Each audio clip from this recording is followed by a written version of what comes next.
May I have your attention, please? I am Dr. Naila Nizami, consultant neonatologist from Indus Health Network Lahore, and your host for next 2 hours of this workshop on neurological examination of newborn. I welcome you all on behalf of our whole team of Neo Colloquium. To formally begin our session, I want to invite our chief guest, Dr. Naeem Zafar, to have a seat on his recommended seat. Sir Naeem Zafar. Dr. Naeem Zafar is a renowned pediatrician of Lahore, and he's the founding head of Child Rights Department at University of Lahore. He is also founding president of a non-profit organization naming Pehchan. He is a convener of Child Rights Group of PPA. Sir is President-elect PPA Punjab, and he has an active role in actification of neonatology group of PPA. Dr. Naeem Zafar, please give him a big hand.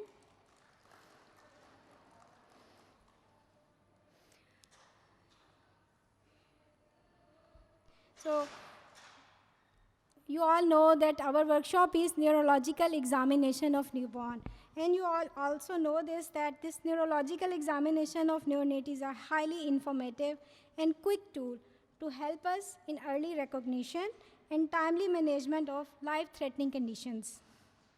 So, to begin the workshop, I invite our team of neonatologists from Fatima Memorial Hospital. मैंने गड़बड़ कर दी? Fatima FMH. So Dr. Zahid Anwar, and his team is here with us. Dr. Zahid Anwar is the head of neonatal team, and is a consultant neonatologist and has a 15-year experience of working in neonatology in many national and international neonatal units. Then we have Dr. Rafia Gul. She is assistant professor in the same hospital. And we have Dr. Faiza Yassin. She's the consultant neonatologist. Then we have Dr. Masab, Dr. Saima, Dr. Furqan, and Dr. Aisha Siddiqa, who all are fellows in neonatology. Please welcome them. Dr. Zahid.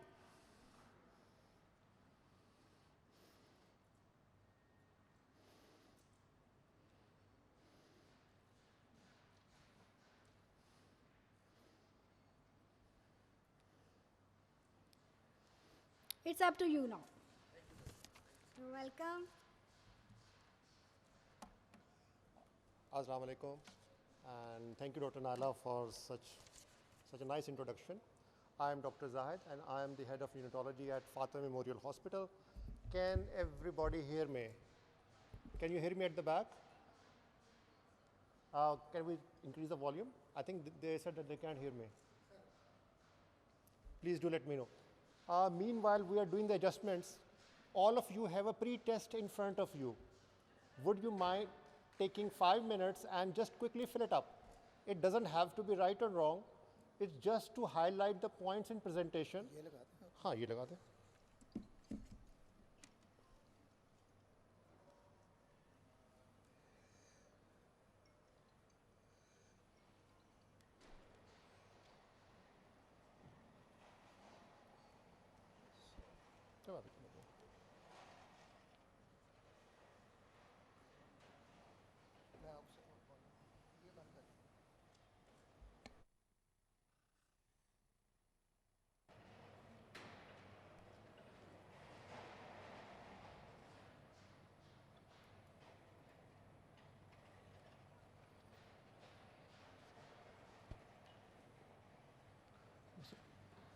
Pre-test at the back. What's up?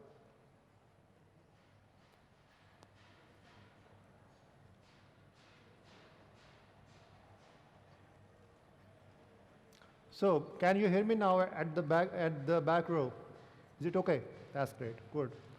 So just 5 minutes and for this pre-test, just to highlight the points that we will be discussing in the upcoming presentation.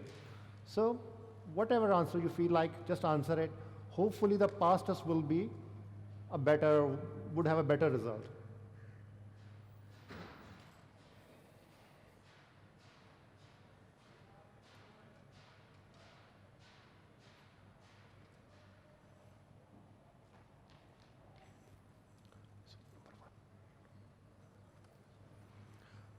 First presentation पहली slide उसकी.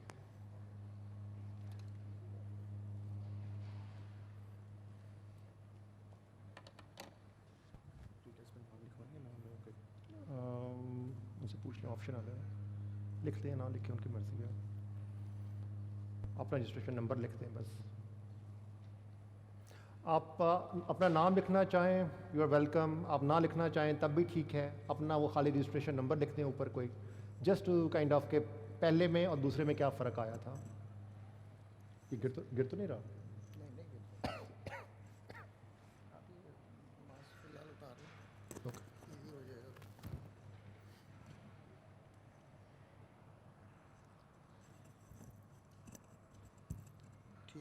ठीक है जी, चल, thank you.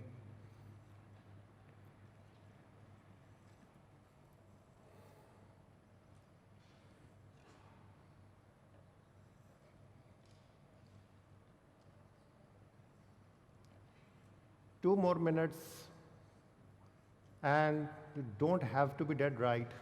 Just answer what you feel like.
चलें जी, हो गया.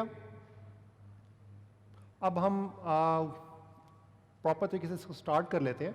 First presentation, और जो हमारी पहली प्रेजेंटेशन है, it will be by me, which is the introduction to the neurological examination and some pertinent points that you will explore during history taking. Okay, then my colleagues will come one by one and they present their topic, and we will be summarizing all this in the last one or two presentations. So just go with the flow. We will give you handovers, concentrate on the presentation, ask any questions that you have at the end of a presentation, and hopefully we will have a productive time. Okay, so let's start. So why neurological assessment? Why do we have to do a workshop and ask everybody of you to come here and spend next 2 hours on such a small topic?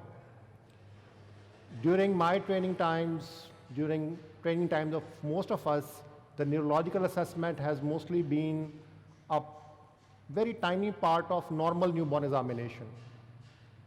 But with the time, we have learned that neurological examination by itself has a very important part in the assessment of a newborn.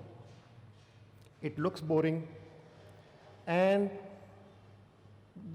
you may not be able to appreciate, at least at this moment, a much of a difference between a normal newborn examination and a neurological examination.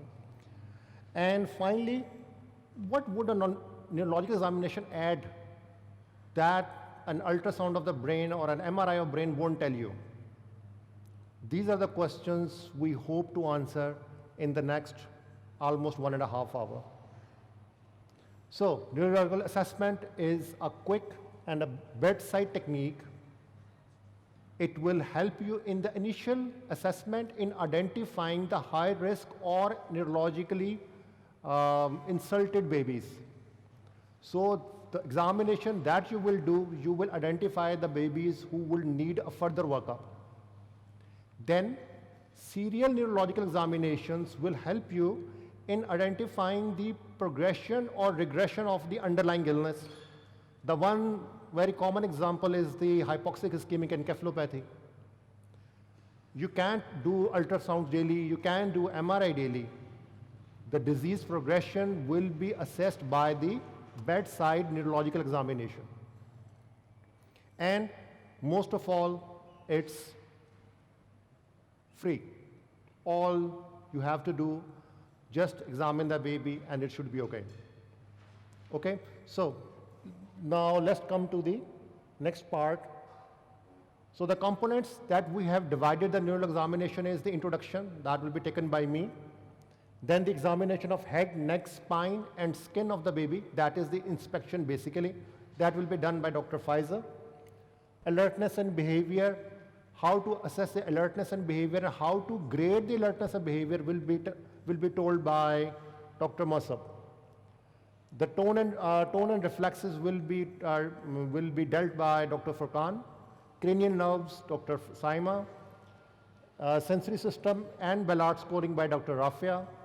I will do a quick approach, a 5-minute approach to the neurological examination after spending 1.5 hours.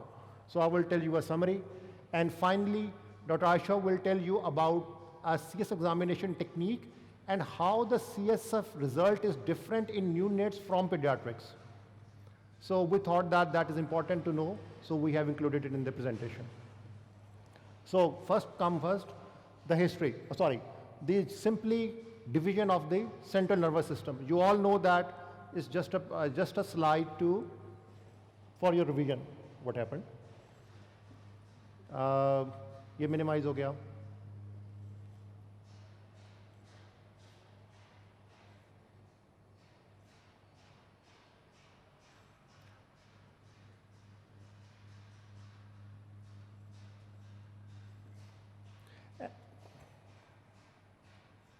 मेरा ख्याल है ये मैंने नहीं किया, ये खुद ही हुआ है. Okay. Okay, fine. So while taking a history,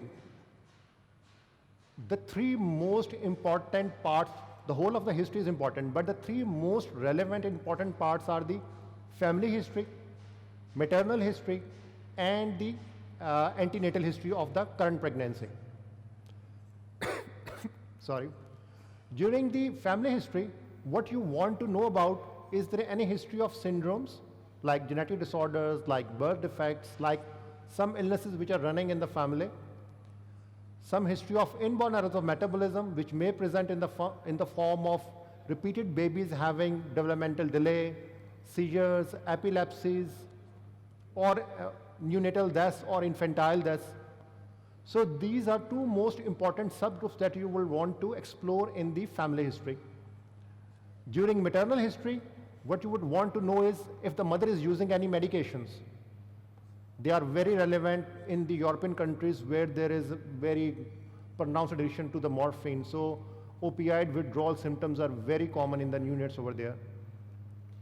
Then any infections in the mother in relevance to the torch infections. And then any complications during pregnancy, any family history, any previous pregnancies, how were the previous pregnancies? And then for the current pregnancy, what were same things, any medications, any illnesses, how were the previous ultrasounds, how did the antenatal events go, what were the birth events, when did the baby cry, how much resuscitation baby needed. Not that the Apgar score was 5. Apgar score of 5 means nothing. What the important part is that how much resuscitation did the baby need? Like, was it okay with the ambu bagging alone, or you have to intubate even for 2 minutes or 3 minutes? But the Apgar score will stay 5 at 5 minutes, but these parts of the resuscitation are very important to document and to note. So,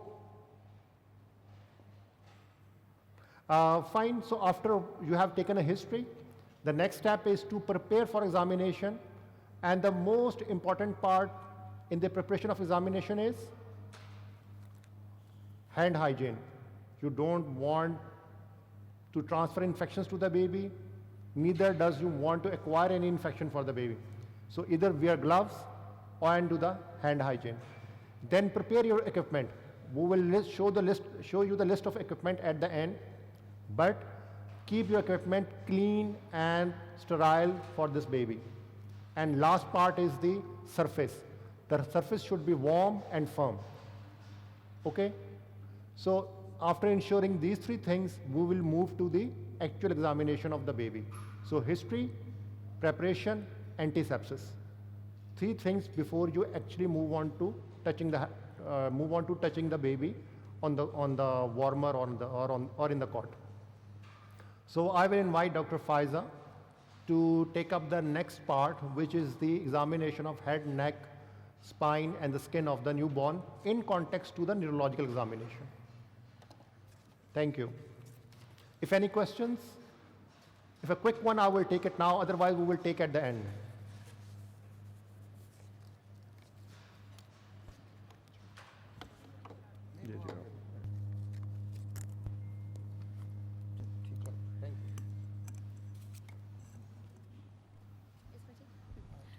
Assalamu alaikum.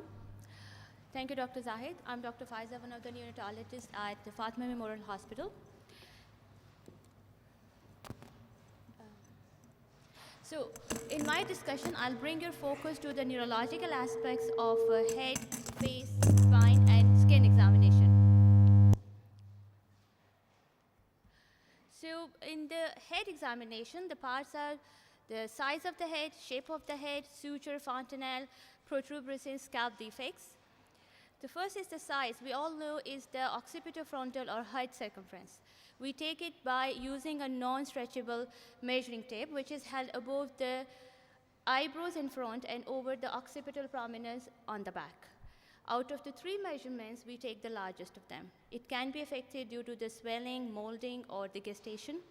So at term, a girl would have a mean value of 34.5 centimeter.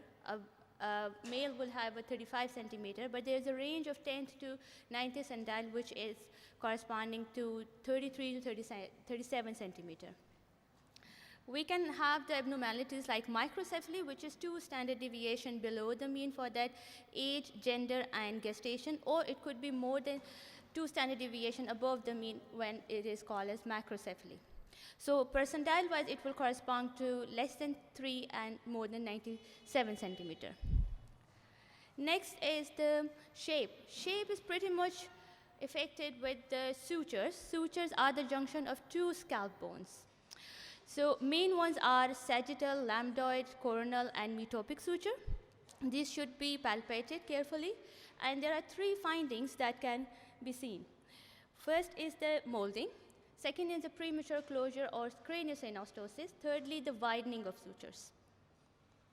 Molding is mere overlapping of the 2 bones while passing through the birth canal. It is a transient benign condition that resolves in a couple of days after birth. While craniosynostosis, a premature closure, is a pathological closure of the suture. On the examination, it is felt like a ridge, while the molding is felt like one bone is overriding the other. So in this slide, you can see the metopic suture is involved. So what happens is, whichever the suture is involved, the growth perpendicular to it is arrested. So in this condition, we will have the forward growth preserved, so we will have a pointy head. Keeping the same rule in mind, we can have scaphocephaly when there is sagittal suture involvement. If there are bilateral craniosynostosis of lambdoid or coronal suture, we can have brachycephaly, or we can have asymmetric head, or we call it the plagiocephaly if there is unilateral lambdoid or coronal suture closure.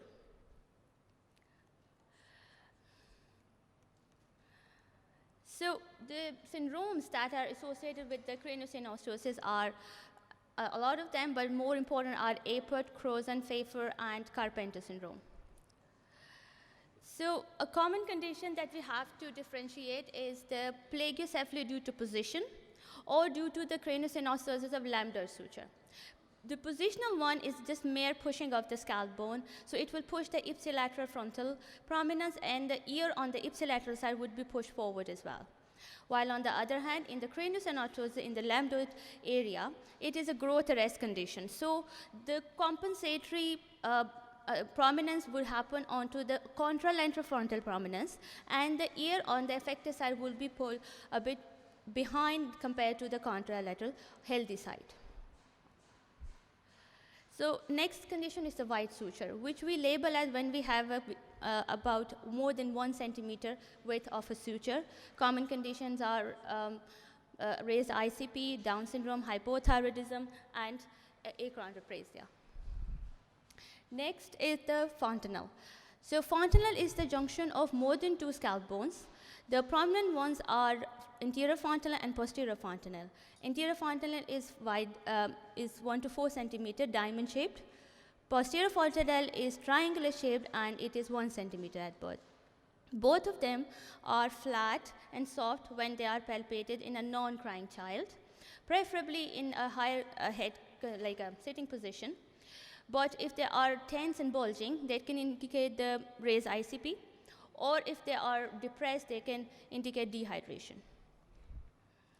So next is the craniotapes. We should feel a ping-pong feeling at the parietal bone, which is commonly present in a premature baby, but it can be present in the term baby who had been sitting against a pelvic ring antenatally, or it could be also pathologically present in syphilis or maternal fetal deficiency of vitamin D. So next is the protuberance or swellings. The 3 common ones we all know are caput, succedaneum, cephalohematoma, and subgaleal bleed, depending upon which layer of the scalp is involved. If there is subcutaneous edema, which we call it caput succedaneum, at the presenting part of the baby, that is caput succedaneum, while, is it pointed? Yeah. And if the collection is underneath the periosteum, it is a cephalohematoma. And if we see this is epicoronal epineurosis, the collection underneath here will be called a subgaleal bleed. This is a large space which extends from the eyebrows to the nape of the neck and above the ears. So clinically, caput is soft to form, and it resolves a couple of days, and it will have a minimal or no blood in it. Cephalohematoma, on the other hand, is initially soft, then it gets foam. It can have blood up to 10 to 50 ml, and usually it resolves in a couple of weeks, but if it gets calcified, it can take a couple of months to resolve. Subgaleal bleed, on the other hand, is a potentially life-threatening condition. The space can accommodate around 50 to 100 or even more blood, and so child should be monitored carefully and resuscitated as required. Then the scalp defects. One of them is the encephalocele. Encephalocele, which is the protuberance of the cranial organs or the contents through a defect in the scalp, or it could be a complete absence of the scalp bone along with some growth deficiency of the brain itself too. So next is the face.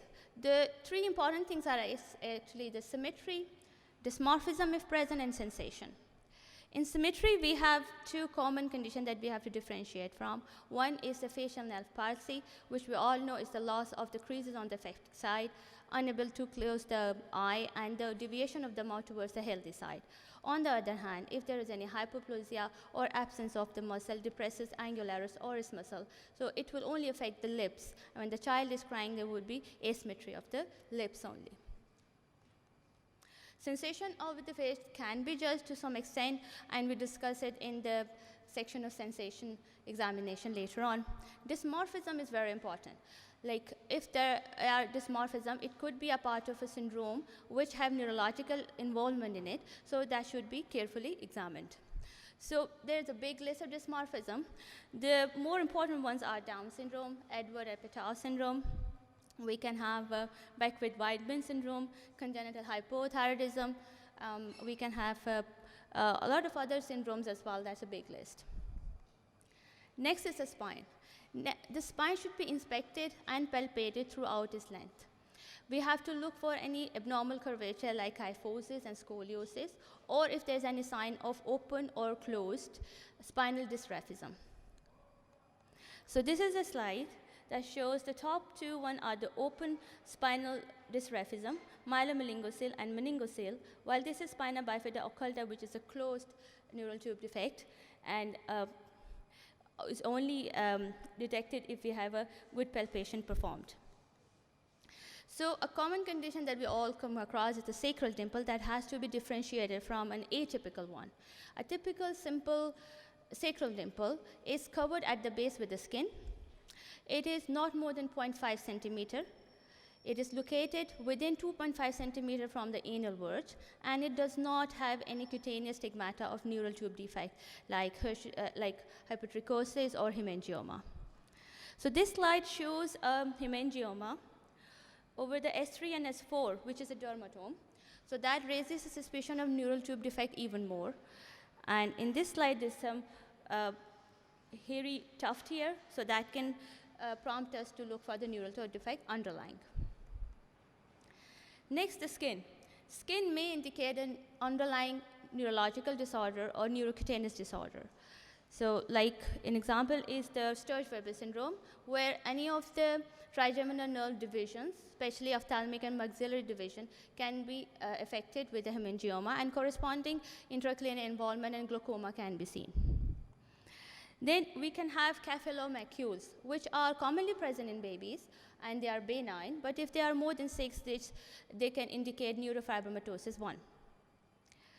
Next is the hypopigmentation or the ash leaf spots. These are again present commonly in newborns and benign, but if there are more than 3, these can indicate tuberous sclerosis. Thank you. So I will invite Dr. Musab to go through the alertness and behavior of a newborn.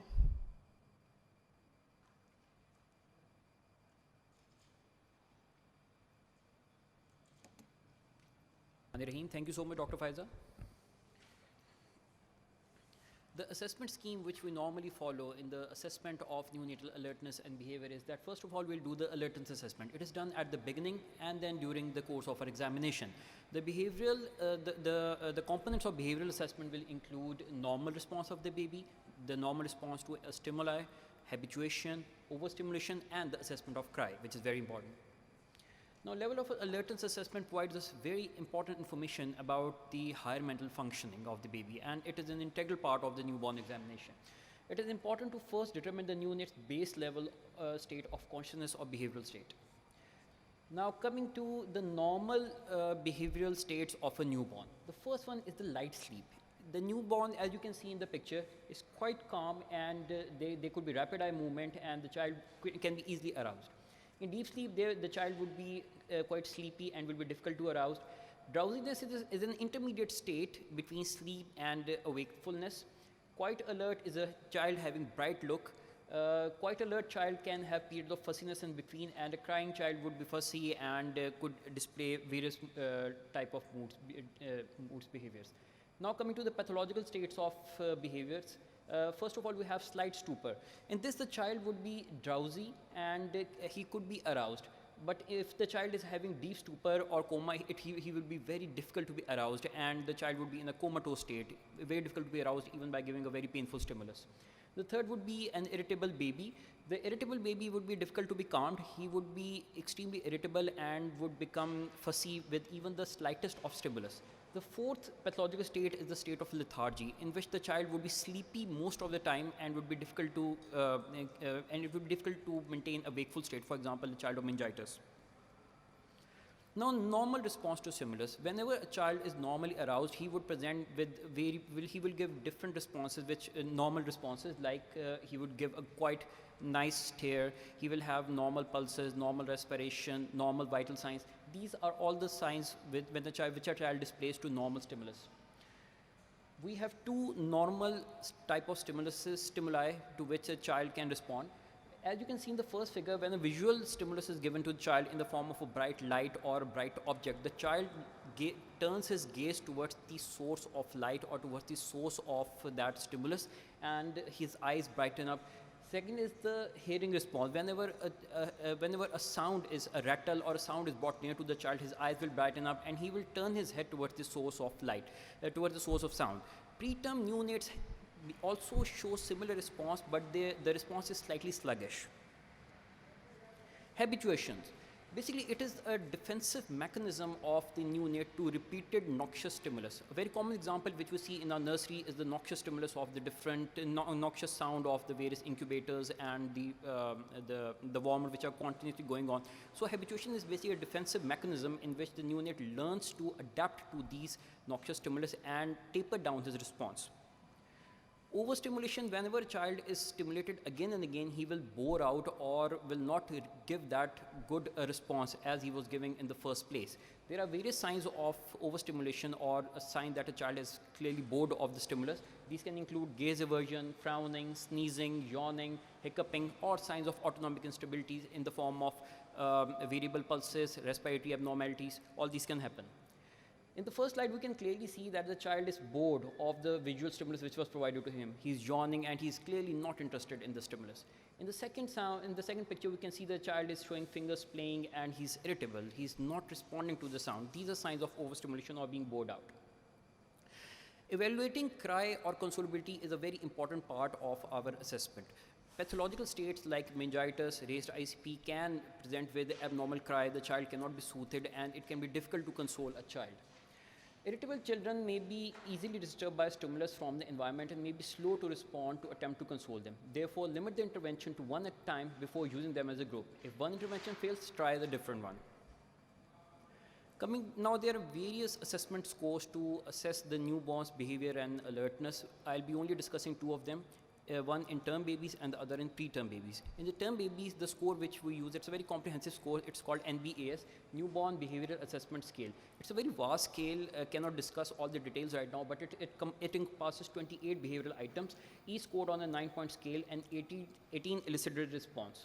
Now, these are the behavioral items, the 28 behavioral items, and these are the elicited response. Won't be going into the details.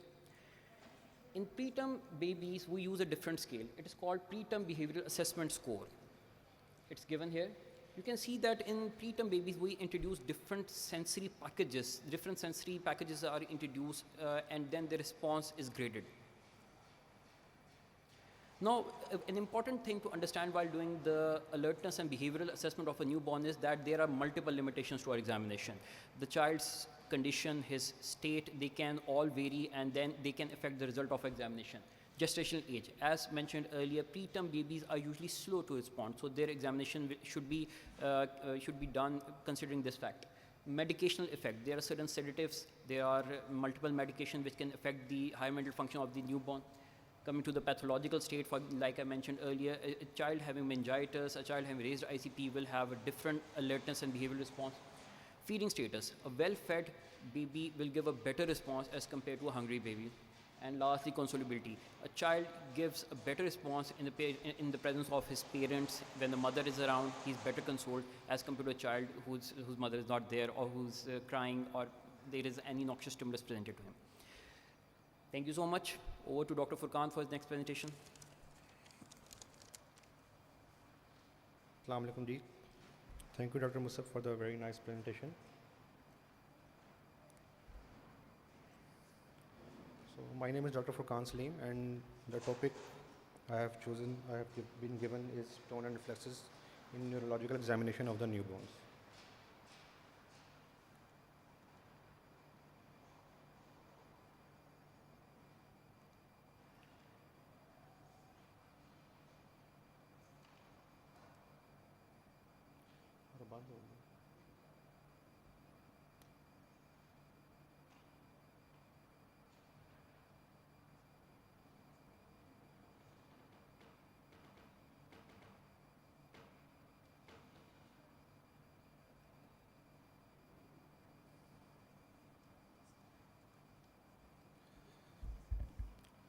So tone and reflexes. So firstly, there are some basic concepts about motor examination in neonates. Motor examination actually evaluates the motility and power of major muscle groups. And the motor growth and development progresses in two ways in fetal life. It is like cephalocaudal, head to toe, and proximal to distal direction from center of the body towards the outside, towards the extremities. Tone is actually the constant muscle tension that holds the joints against gravity.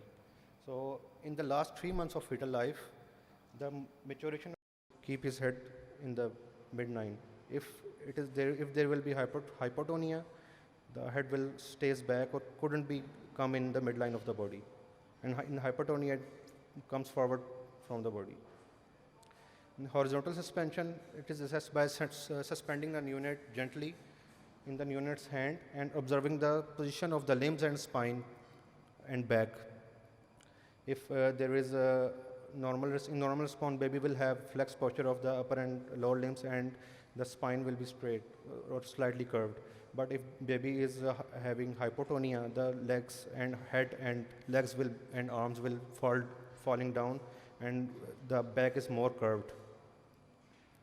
And in vertical suspension, you hold the neonate upright in examiner's hand, which are positioned under the neonate's arms around the chest, and neonate should be able to maintain the head in the midline. If there is hypotonia, there will be a feeling that baby is slipping away through the examiner's hands.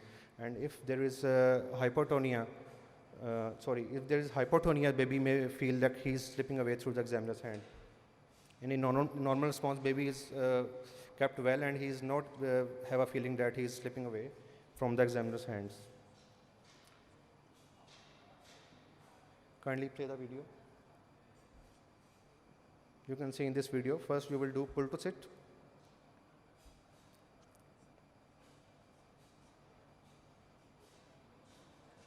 After that, hold the chest with the arms gently, assessing the tone, flex posture in both upper and lower limbs, and head is in the midline, and gently moving from vertical to horizontal position, noting the flexion posture of both upper and lower limbs. Here you can also check the position of the spine, any abnormal scars, curvature of the spine, symmetrical shoulders, and any other abnormal findings, or you can also check in the back. All these three maneuvers are also called 180-degree maneuvers. You can also check the gel reflex here. You can stroke the paraspinal areas of the baby. Baby will have the curvature on the same side of the stroking. Now coming towards the tendon reflexes, they represent the contraction of muscles when they are stretched. So commonly done, please play the video. As you can see in the video, it is very much self-explanatory. Hold the finger on that above the tendon in the antecubital fossa and strike the thumb. This is knee reflex.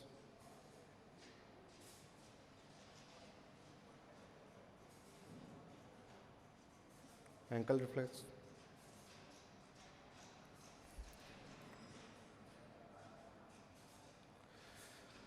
So coming towards next, colonus. This is a repetitive muscle contraction that occurs in response to rapid tendon stretching. Colonus is most commonly evaluated on ankle or Achilles tendon by briskly dorsiflexing the foot. 5 to 10 beats in newborns can be considered normal if there is no any other neurological signs or if it is symmetrical. And it rapidly diminishes over about 3 to 4 months of age, and after that age, if only 3 to 4 beats can be considered abnormal. So this is the grading of the tendon reflexes. If there is no response, it is absent or 0. 4+ is clonus. 3+ very brisk response, exaggerated response. If it is normal response, it is 2+. And if it is less than normal or diminished response, it is 1+. So coming towards primitive neonatal reflexes, these are brainstem mediated protective and survival motor reflexes that are elicited in response to specific sensory stimulus. They provide information about the brainstem of the newborn and cortical functions. They develop in utero and they are well developed by term. And as the central nervous system matures and cortical inhibition develops around 4 to 6 months of age, they begin to diminish and replaced by voluntary actions and motor activities. So these are the common neonatal primitive reflexes. The palmar grasp, onset is around 28 weeks of gestation, and around 5 to 6 months it diminishes and allows for voluntary grasping.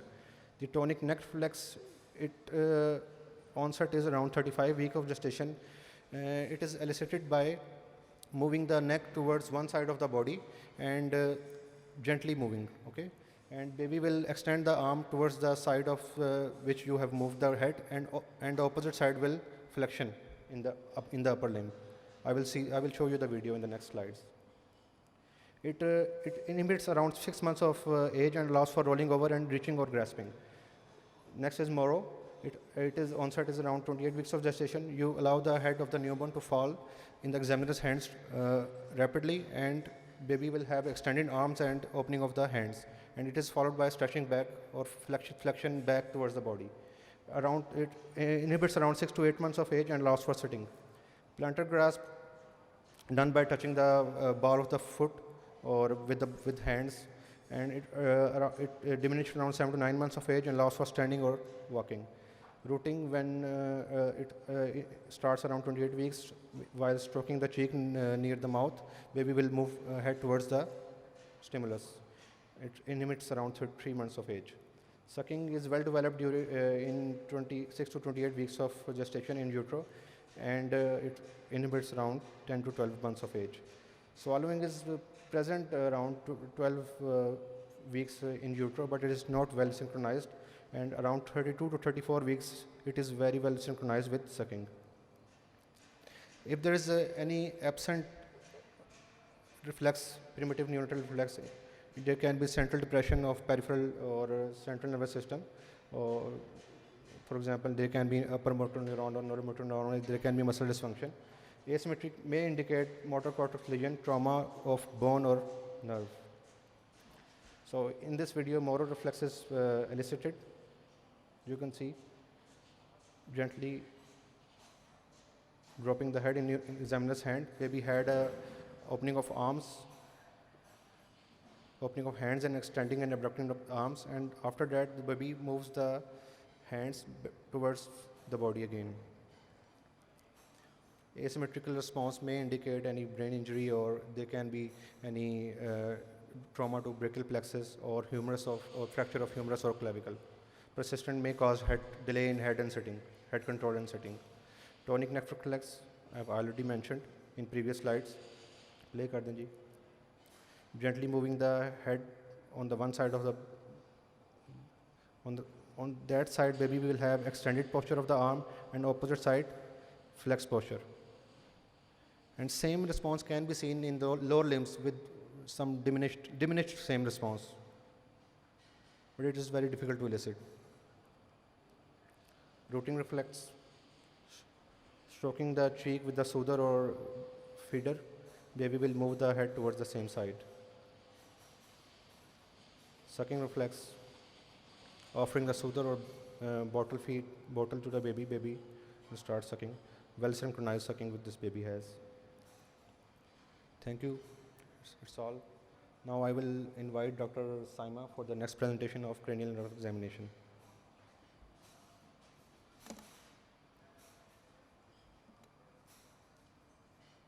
Assalamu alaikum everyone. I think everyone is sleepy after lunch, so I'm going to ask questions. Be alert.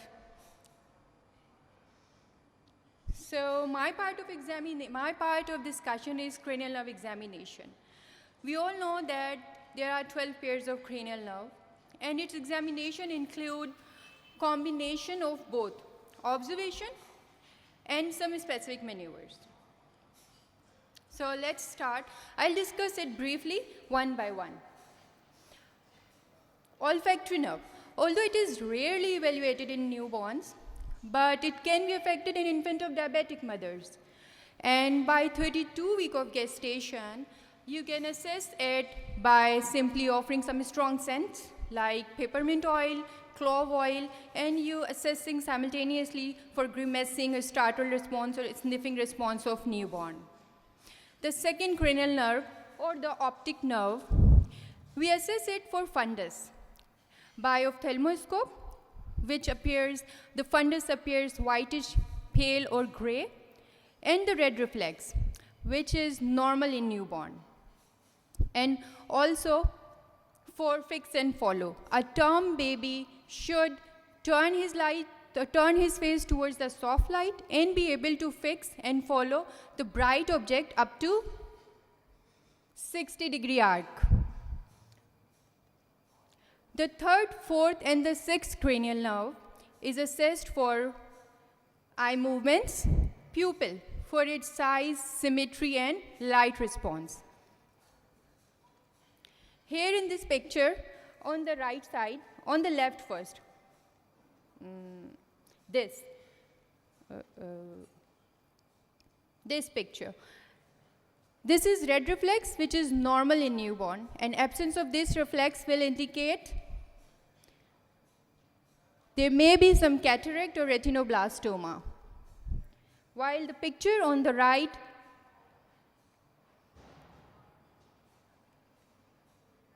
this one. Can anyone indicate any abnormality in this picture? Yeah, somebody says, yeah, right. So there is partial ptosis and also meiosis of the same eye. So there is partial ptosis with meiosis of ipsilateral side, so which is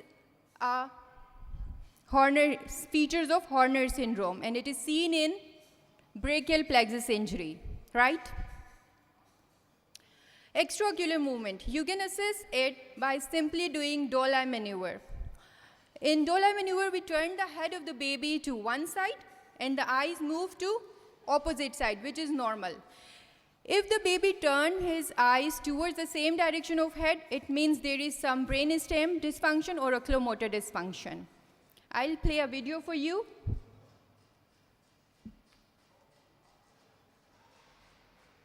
So you can see I'm turning the head to one side and baby is turning head to opposite side, which is normal.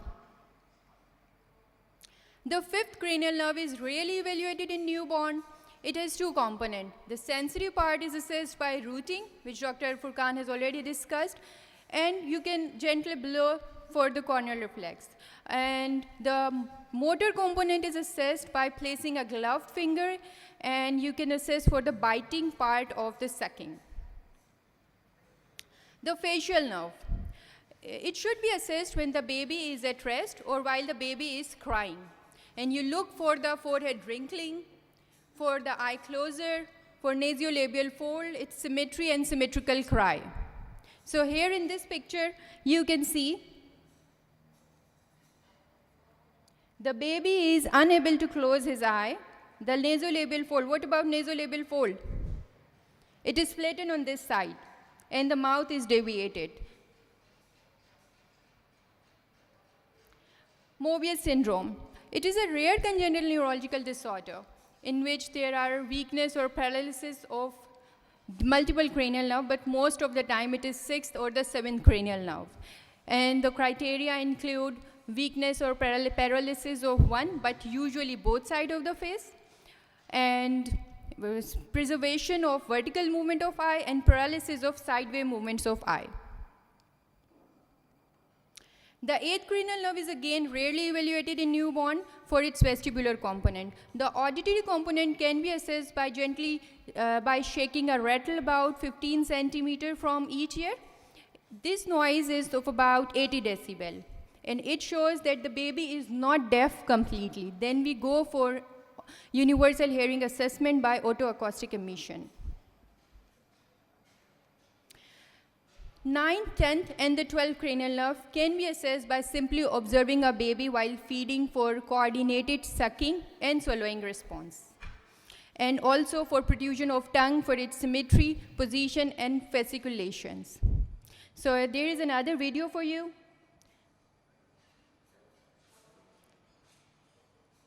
So you can see the baby is having good coordinated sucking and swallowing response. The next video.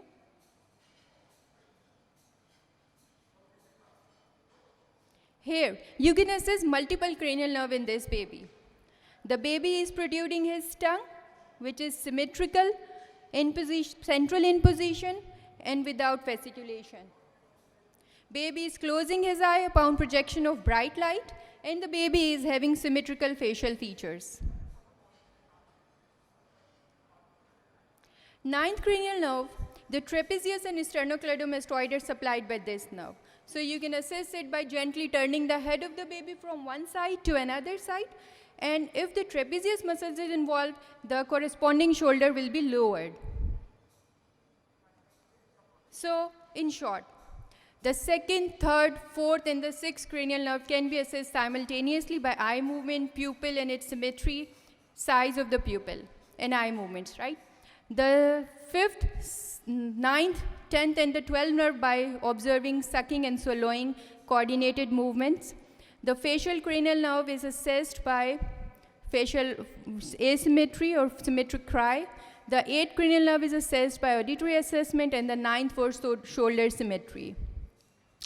Thank you very much. That's it. I will ask Dr. Afia to continue.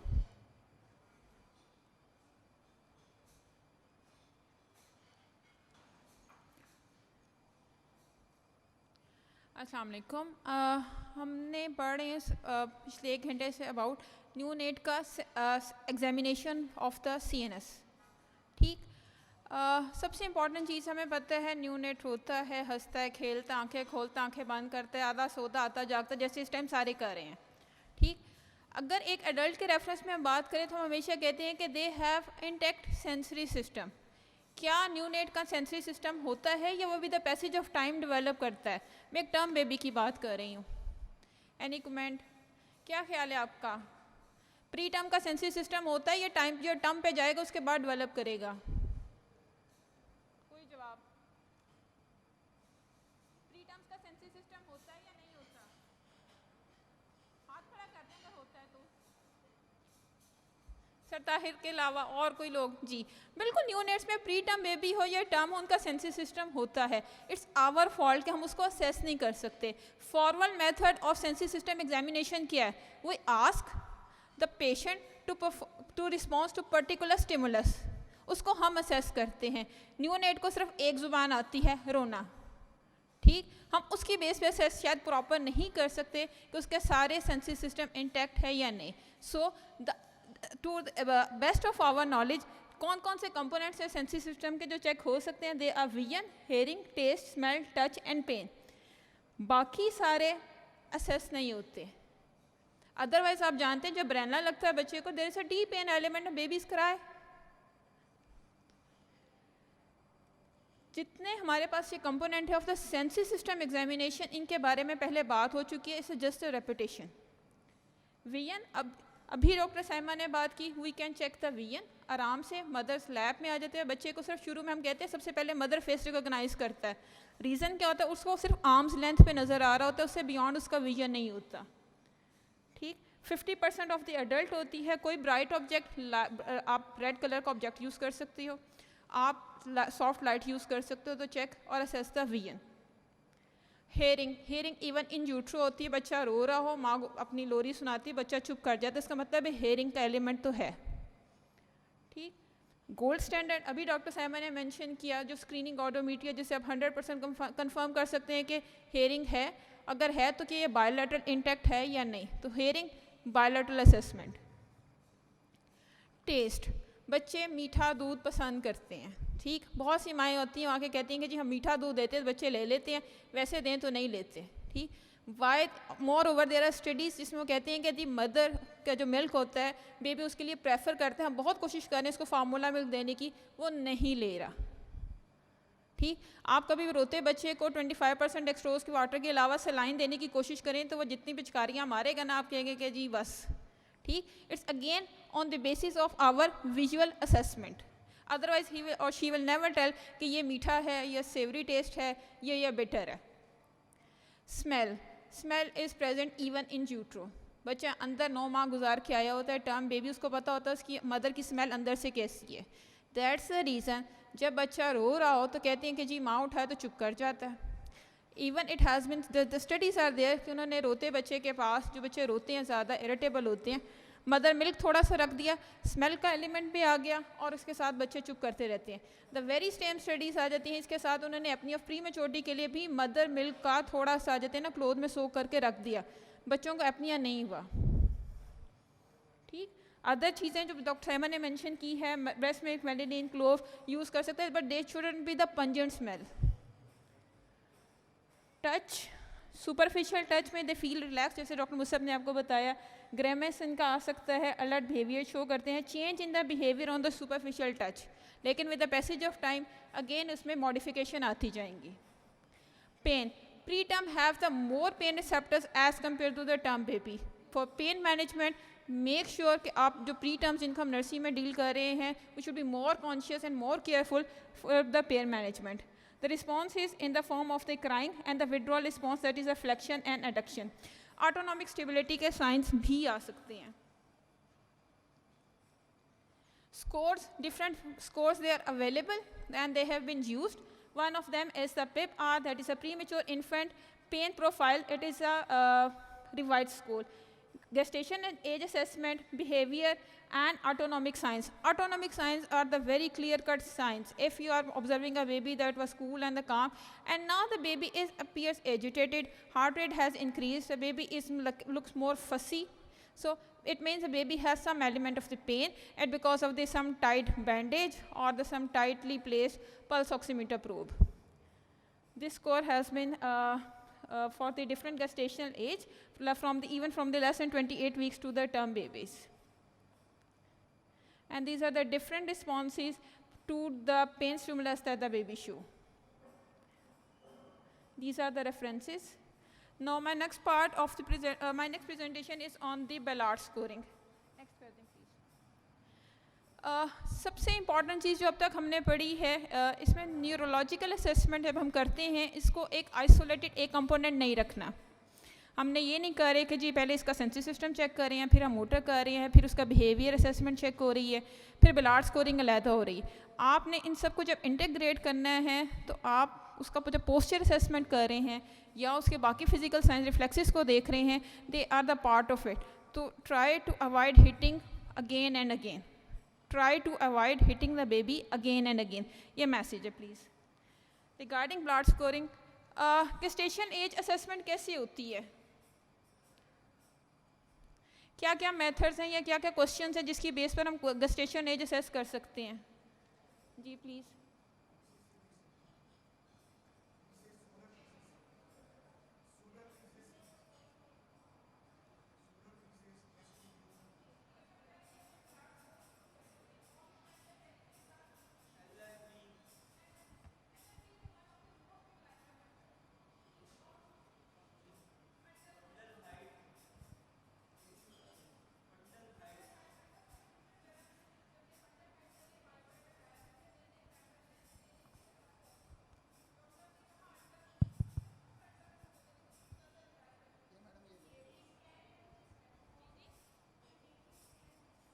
Scan, जो first trimester का scan है, that's a most reliable scan to determine the actual gestation age. Otherwise उसके बाद जब भी आएगा लिखेगा ±1 to 2 weeks. ठीक, इसी वजह से अगर आपके पास LMP का नहीं पता, फर्स्ट डेटिंग स्कैन नहीं हुआ, उसके बाद भी अल्ट्रासाउंड 1 to 2+ शो कर रहा है कि जी हमें नहीं पता, वी आर नॉट श्योर कि 1 किलो का बच्चा जो पैदा हुआ है ये IUGR है या ये प्री टर्म 28 वीक्स पे पैदा हो रहा है, वी डोंट नो. अगर नहीं पता तो हम क्या करते हैं, बलार्ड स्कोरिंग करते हैं. इसकी सिग्निफिकेंस ये है. एडवांटेजेस क्या हैं, इसके दो कंपोनेंट्स है, एक neuromuscular component and second is the physical. Neuromuscular में उसकी मसल्स को असेसमेंट करना है हमने, the integration of the CNS and the muscles, and second are the physical science of the maturity. two groups of parameters, one is the neuromuscular and second are the physical. कुछ लोग ये कहते हैं, जो कि एक मिसबिलीव है, कि फिजिकल पैरामीटर्स कर लें, 2 से मल्टीप्लाई कर लें, जो आंसर आएगा दैट इज़ द आंसर. ऐसा नहीं है. जो न्यूरोमस्कुलर मैच्योरिटी है, दैट इज़ उसके parameters they are more reliable than the physical. So try to go for both. अब हम इन दोनों की डिटेल्स देखेंगे ये कैसे जाते हैं. पोस्चर टोन जैसे कि बात की डॉक्टर फुरकान ने, ये बताता है कि मसल में टेंशन कितनी है, अगर बेबी को मूव कर रहे हैं तो उसका रेजिस्टेंस कितनी शो कर रहा है. फ्लेक्सर टोन की बात हुई, हमारे पास फ्लेक्सस मसल्स हैं, एक्सटेंसर मसल्स हैं. हमने बात की फ्लेक्सस बाद में डेवलप होते हैं, पहले एक्सटेंसर्स मसल डेवलप होते हैं. पहले पाँव की तरफ से ये कॉर्डोसेफेलिक डायरेक्शन में जाता है, ये सेंट्रीपीटल डायरेक्शन में जाएगा. हाथ पहले आएंगे, रिस्ट पहले आएगी, शोल्डर बाद में आएगा, एंकल पहले आएगा, हिप जॉइंट आखिर में आएगा। ठीक, तो ये पोस्चर में हमने देखा होगा सारे प्री टर्म अपने इंक्यूबेटर्स में ऐसे खुले पड़े होते हैं, मैं वी आर अनएबल के जी हम इसको कह सकेंगे जी बच्चे में टोन में कहते हैं जी बच्चा लेथार्जिक बस ऐसे ही पड़ा हुआ है। दैट्स द रीज़न जो भी बात हुई थी कि 28 वीक्स में कहीं जाके तो उसको फीटल मूवमेंट्स परसीव होना शुरू होती हैं जब फ्लेक्सर्स बनना शुरू होते हैं। मूवमेंट तभी आएगी जब एक मसल का ऑपोजिट मसल एक्सटेंसर का ऑपोजिट फ्लेक्सर डेवलप हुआ होगा। इस वाले पिक्चर और इस वाले पिक्चर में क्या फ़र्क है? ठीक, इसमें हम देख सकते हैं यहाँ पे भी आ जाती एल्बो पे फ्लेक्शन है, यहाँ पे भी एल्बो में फ्लेक्शन है। ठीक, लेकिन इसकी जो फ्लेक्शन है इसकी फ्लेक्शन के डिग्री का फ़र्क है। नीचे लो लिम्स को देखें तो ये थोड़ा सा आराम से फ्लैसिड आराम से पड़ा हुआ है, यहाँ पे थोड़ा सा हिप पे फ्लेक्शन भी आता है। This a baby is more mature. करना हमने क्या है, simply assess and compare. Elbow flexion, a bit at hip flexion, score is given 4. For this particular baby, we can go for the score of the 3. Agreed? Square window. Next, जितने भी science की बात करेंगे हम neuromuscular maturity में हमने देखना है एक पर्टिकुलर जॉइंट पे एक्सटेंसर्स के अंगेट फ्लेक्सर कितना काम कर रहे हैं, फ्लेक्सर्स कितने डेवलप हैं। Square window, video please, video.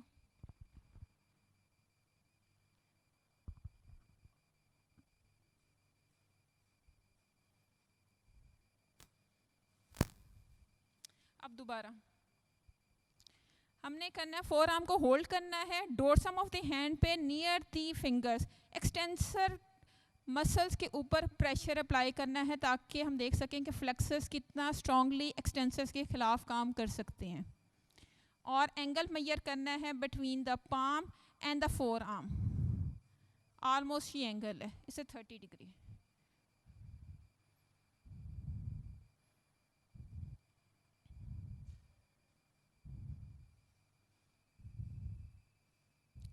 Arm recoil, arm recoil का मतलब है हम चेक करेंगे फोर आर्म के बाइसेप्स मसल्स को या फ्लेक्सस को हम असेस कर रहे हैं।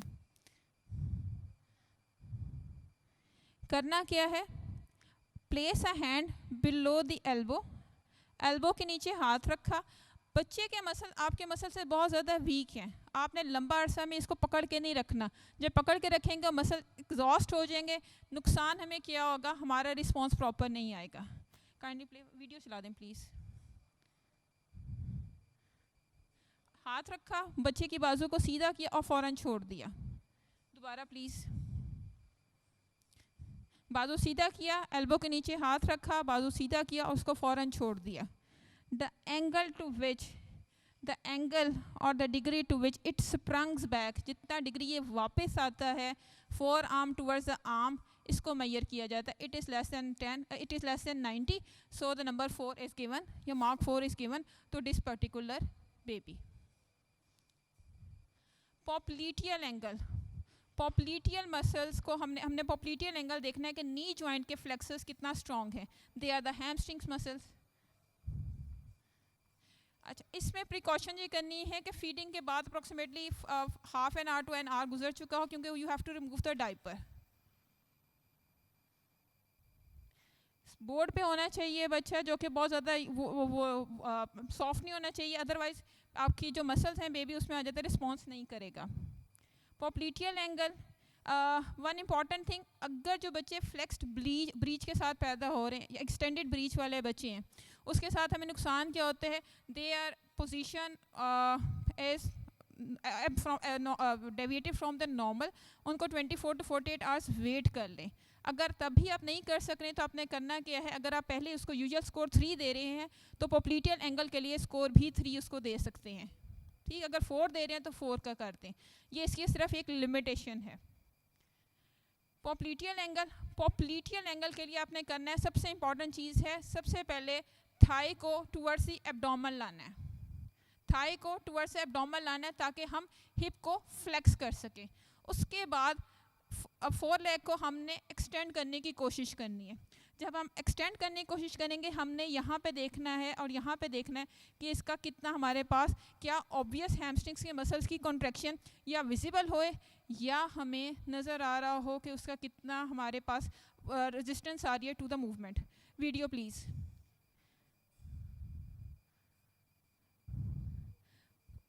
थाई को एब्डोमेन पे फ्लेक्स किया और फिर हमने लेग को एक्सटेंड करने की कोशिश की और हमने फ्लेक्सर्स को देखा और हैमस्ट्रिंग की कॉन्ट्रैक्शन नज़र आ रही. Again angle is measured. Angle is just less than the 90, approximately 90 और द लेस देन द 90. यहाँ से साइड से जो आ रहा है कितना आ रहा है, ऑलमोस्ट इतना आ रहा है. ठीक. Next is a scarf sign. Scarf कैसे लिया जाता है, ऐसे लिया जाता है, hand of the toward the opposite shoulder. और हम यहाँ पे क्या चेक करेंगे, फ्लेक्सर्स हमने चेक करना है एट द शोल्डर गर्डल. जब इनको हमने असेस करना है हमने ये देखना है कि एल्बो, पहले आप वीडियो चला दें प्लीज़. हाँ जी, आप वीडियो देख लें, मैं फिर आपको एक्सप्लेन करती हूँ. Arm, the hand is moved toward the opposite shoulder, a pressure is exerted at the elbow and the resistance is felt. Again, the hand is moved toward the opposite shoulder and with the other finger you just exert the pressure and measure the resistance. अब point of demarcation कहाँ पे है कि कितना ये move किया है at the level of the elbow. जो एल्बो है डेट इज़ द हमारे पास बेसिकली रेफरेंस मार्क है और द बॉडी पर रेफरेंस मार्क्स क्या है, full scarf sign is at the level of the neck. Elbow is has been move toward the opposite side, completely toward the opposite side or towards the contralateral axillary line, contralateral nipple line, Zieffert process, ipsilateral nipple line or ipsilateral axillary line. In this particular case, we were able to move the right elbow towards the ipsilateral nipple line. Video please. We were able to move the elbow और जब हमने pressure exert किया I was unable to move it forward. Heel to ear test. In heel to ear test is the pelvic girdle muscle assessment is done. Again important thing, after the feed remove the diaper and assess. And the degree to which we can able to move the foot on, at the level, different levels on the body, the ear, nose, chin level, nipple line, umbilical cord, all the femoral crease. Video please. Just try to extend. Important thing, in the popliteal angle we have tried to first make the flexion at the hip joint, so we have placed the thigh over the abdomen. In this particular case we have placed the thigh on the side of the abdomen and tried to keep the baby in the supine position. Again video please. So the head is not more above than the femoral line. The head was not more above than the femoral crease or the femoral line. So this particular mark of the 4 is total assigned to the neonate. So these are what all about the neuromuscular, in which we have assessed the flexus muscle at the particular joint. Now comes the physical signs. Physical signs are the signs of the physical maturity, and they go side by side with the neuromuscular maturity. Skin, and in the skin we see the presence of the veins, skin appearance, cracking or gelatinous feeling, or there are the cracks. In this particular picture you can see the few areas of the skin peeling are there, and there is no visible rash. There are a few veins. Total score of the two can be given to this particular child.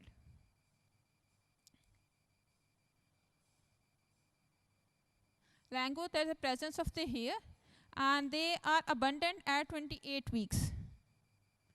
By the 32, there is area of the baldness that appear at the lower back. These are the two parameters just to remember. The different factors, the number, the distribution of the hairs, familial, national trait, hormonal, metabolic, nutritional. बहुत से बच्चे ऐसे होंगे जिनको हमने देखा होगा उनके बाल बहुत प्यारे होते हैं. There are the other factors. They have the good nutritional status of the mother, familial trend. That is the reason behind them. You can see the area, here they are distributed evenly and they are thinning, the score of 2. The bald areas, they have started been appearing at the lower back, score of 3. On the plantar surface, we have to go to check the foot length and the number of creases. In this particular picture, you can see the creases, and the anterior transverse crease is present, okay, on the anterior sole present, but they are absent on the posterior 2/3 of the sole. So the creases are present on the anterior 2/3. So the score of the 3 can be given to this child. For this neonate, there are just faint skin marks. They are not the creases. We have taken the length. It's approximately the 50 millimeter, more than 50 millimeter, but they are not the creases. The score of 0 is given. The total length is from the tip of the toe to the heel. Breast, it is the size of the areola and absence of the presence of stippling, and you have to measure the bud size, breast bud size. Visible areola is there, stippling is there, and you have to measure the breast bud by holding between the thumb and the index finger. And I haven't shown the measurement, otherwise it appears to be the full areola with the well developed, and the size is approximately between the 5 to 10 millimeter. Eyes and ear, they have been scored in the very same category. For the ears, for the eye, they have given the score of the -1 and -2 and the 0, and then when the ear eye development has been started, the ear development comes afterward. In the ear, we see in the eyes, we see the lids are fused or open, and they are loosely fused or tightly fused. In the ear, well-formed ear, the thickness of the cartilage. Video, please. Ear recoil, for ear recoil, assessment of the development of the cartilage is assessed. Thick cartilage is mean the cartilage has developed. Genitals for the male and the female, most important thing for the preterm male who has undescended testes, kindly don't label every case as a cryptorchidism, because gestational age specific. I'm repeating, gestational age specific, presence of the testes हमने decide करना है, and then we have to decide either it is a cryptorchidism or no. Otherwise her preterm का हम ultrasound करवा के देख रहे होंगे कि आप testes कहाँ पे पड़ी हैं. ठीक. Presence of the testes are there, and there are the presence of the rugae. The testes are down or the good rugae. The score of 3 can be given. And the deep rugae, they also, most important thing is the color doesn't matter. Color doesn't matter. It's the presence of the testes and the rugae, formation of the rugae. In the female, most important thing is the majora, minora, and clitoris interrelationship. Most important thing is the proper position of the abduction of the hip joint at 45 degree. Over abduction or under abduction के result में we can make the majora, minora over prominent, और हम उसको underscore करेंगे regarding the gestational age. The score advantage क्या है? ये Billard scoring is the revised one. The previous one was from the 24 weeks onward to 44 weeks. These are from the 20 weeks to the 44 weeks, and the score of the -10 to the 50. 40 score is for the 40. You haven't to remember each and everything of this particular score. Just remember the few points, otherwise the charts are available in every nursery and for every child. Kindly do to try to perform this. Limitations I mentioned from the 20 to 44 weeks. For the SGA, it's reliable, but with the limitation of the 3 weeks plus minus. It can underrate or overrate the gestation age for the small size baby. Its validity is maximum within the first 96 hours of the 4 days of the life. However, literature says that it can be used up to the 7 days, but with the reliability bit compromised. All the pictures and videos that have been taken and added, I've taken the consent from the parents and the guardians. And these are the references. For further detailed references of the Billard score, you can go to the billardscore.com. They have shown the original videos and all the other details. for the final summary and all the फिर वो चाहिए होगा मेरे ख्याल में.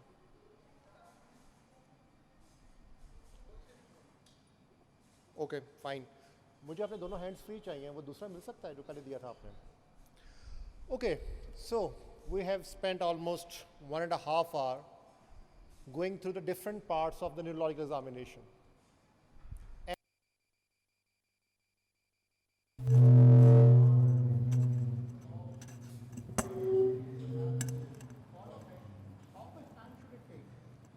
Like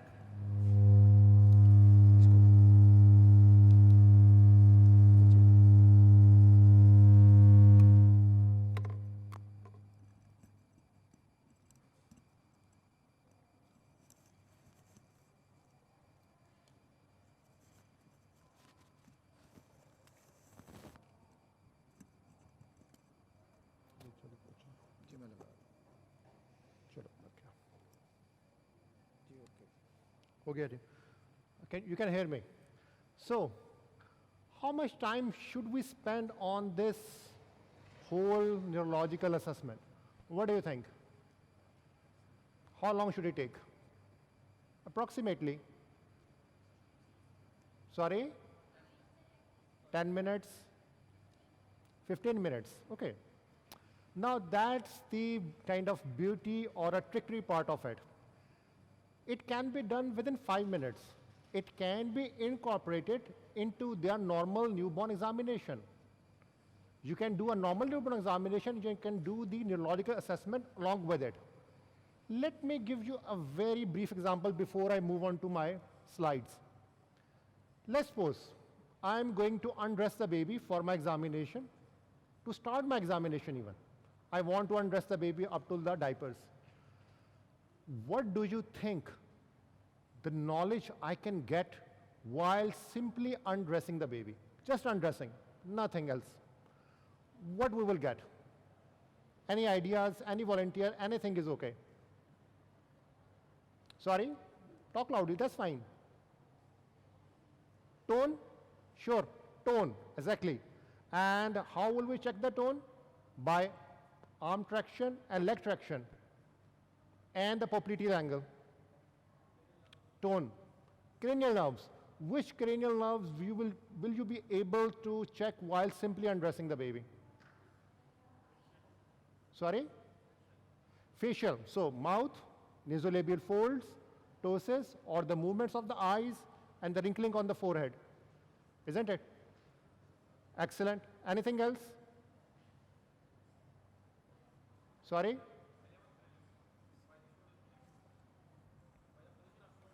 By the position of shoulders. Excellent. 11th nerve by the position of shoulders. Fine. Anything else?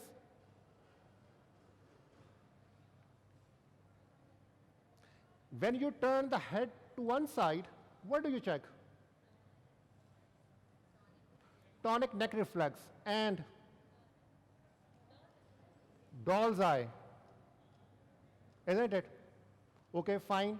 And don't you look at whether the baby has started crying during undressing or not? So what was baby doing before undressing? What has the baby been doing during the undressing part?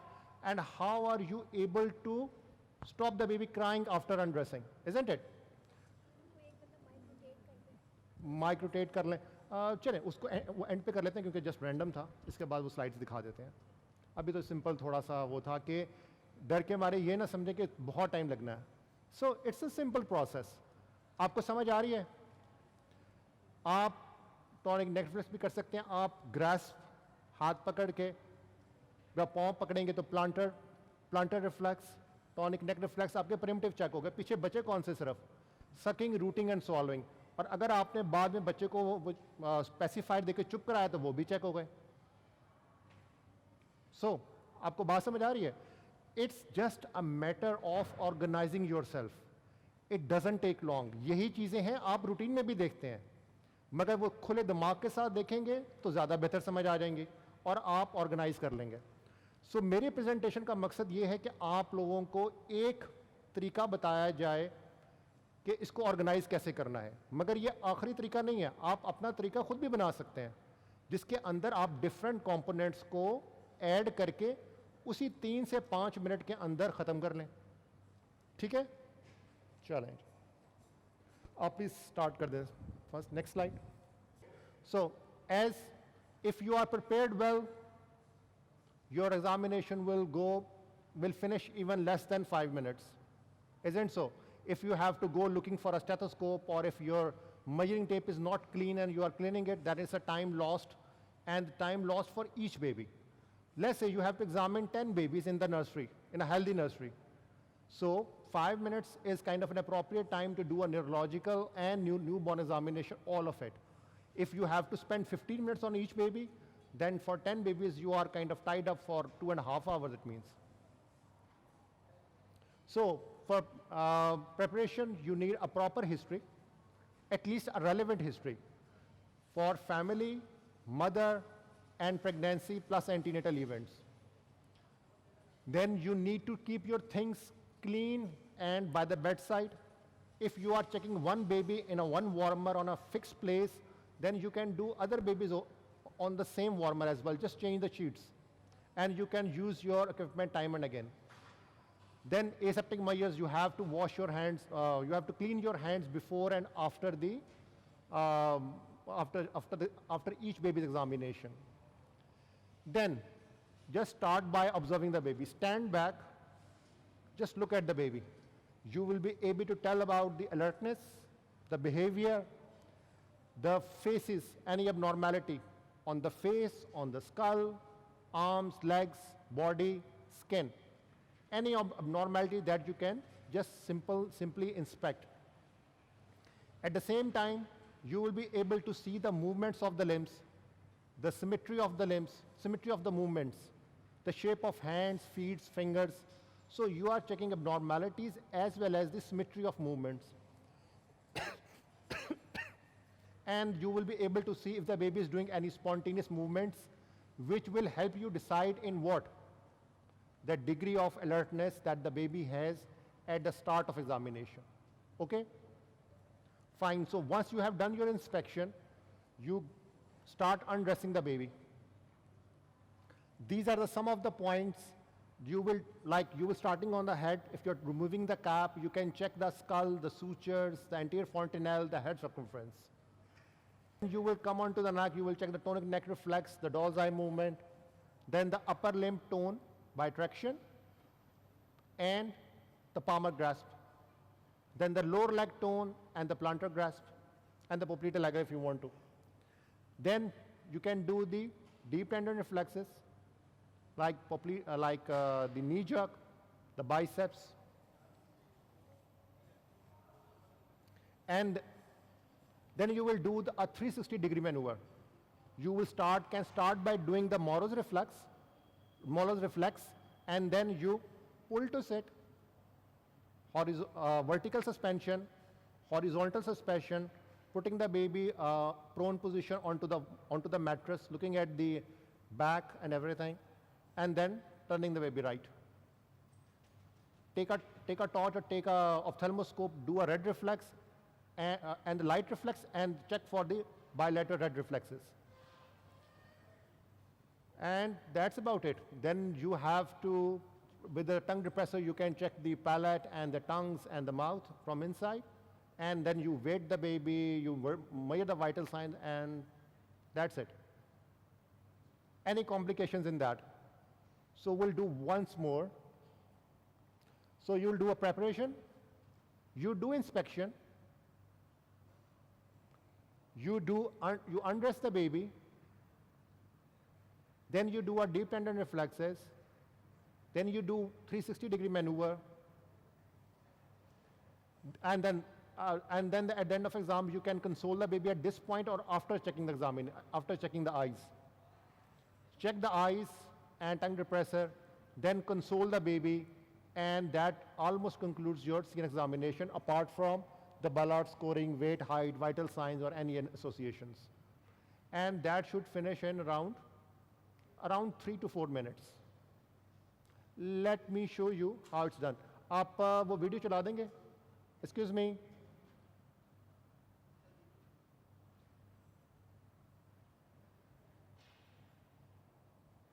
ये video जो है वो उसको चला दें, इसको बाद में दिखा दीजिएगा। जी ये वाली।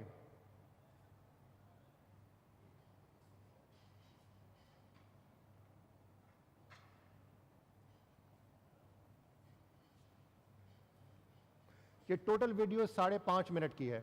इसके अंदर आपको प्रिपरेशन भी बता रहे हैं और हिस्ट्री को वो चीज़ें भी चेक कर रहे हैं।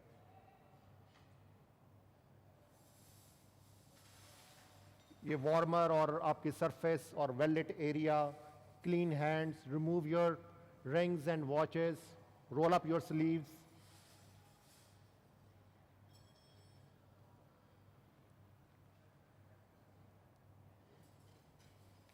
Do proper 5 steps of hand hygiene.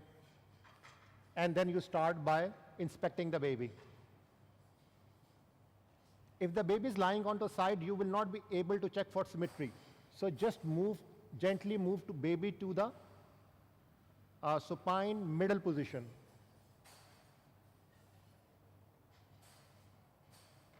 So arms, legs, face, any visible abnormalities, any skin abnormalities.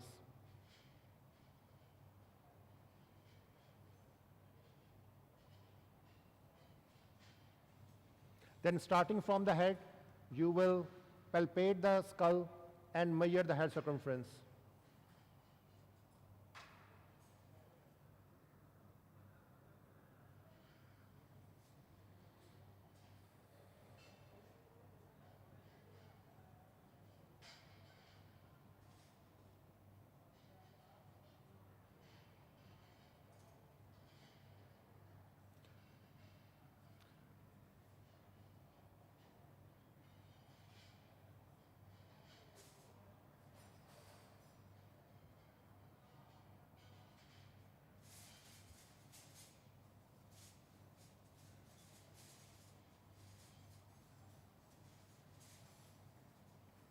Arm traction, palmar grasp, tone of the upper limbs, tone of lower limbs, plantar reflex and tone of the feet.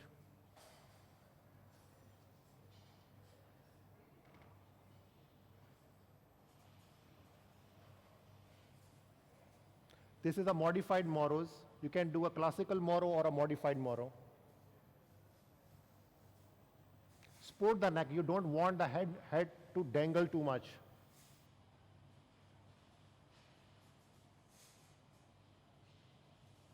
Vertical suspension.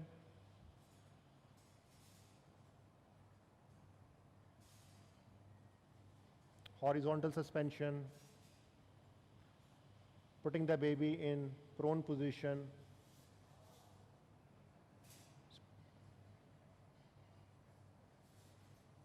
Sacral dimples, back, spine, skin.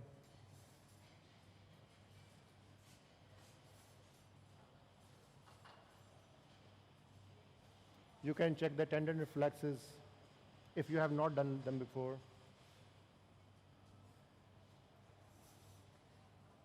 I prefer to do tendon reflexes by my fingers. You can use a hammer as well. But I find the hammer too traumatic even for my thumb, so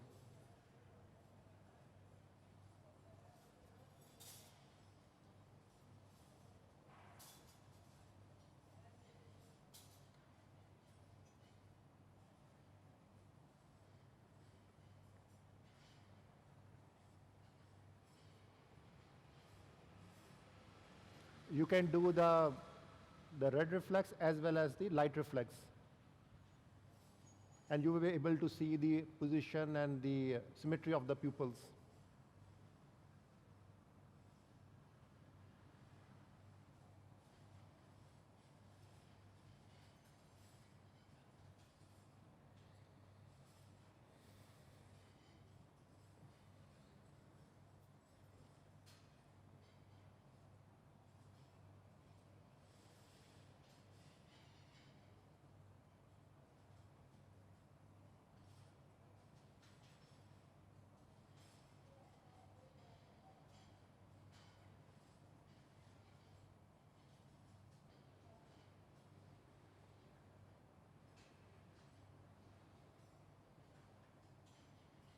Thankfully, the baby had stopped crying, but if the baby is still crying, then there's a good way to check the consolability as well as the sucking, rooting, and swallowing.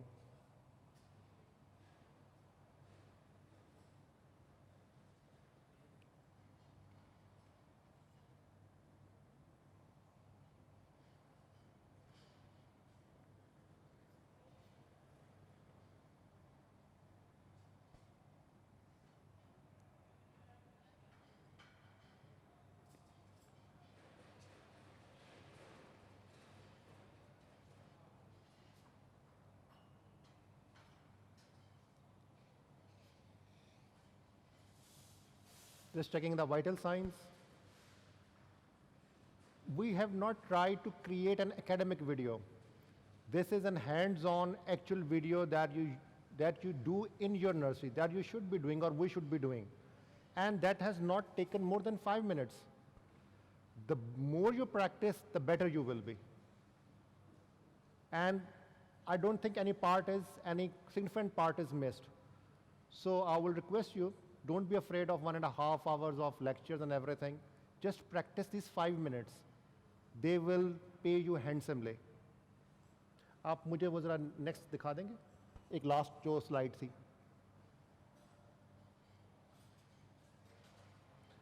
And if you are working in an ICU, neonatal intensive care unit, then you need to take a few precautions, like if the baby is on ventilator, you don't want that ET tube to be out in your hands.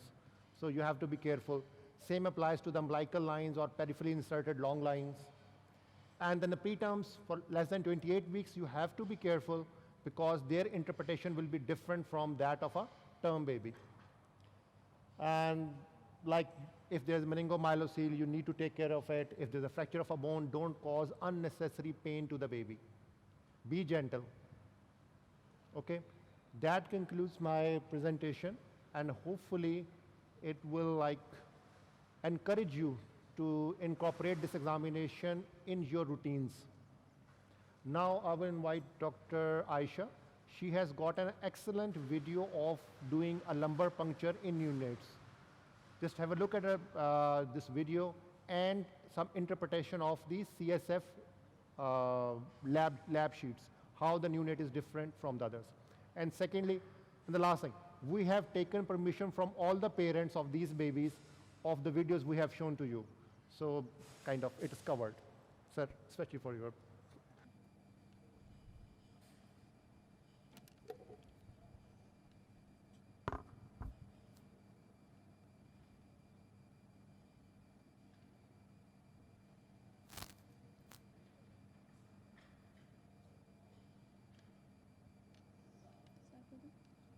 अस्सलाम वालेकुम, इसमें volume नहीं है, volume कैसे होना है? अच्छा चलें, ठीक है, ओके, ठीक है. Assalamu alaikum.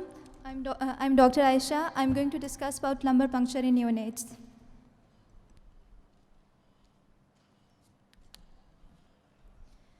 Objectives of this presentation are to know about indications and contraindications of lumbar puncture, its procedure, complications, and normal CSF values in neonates.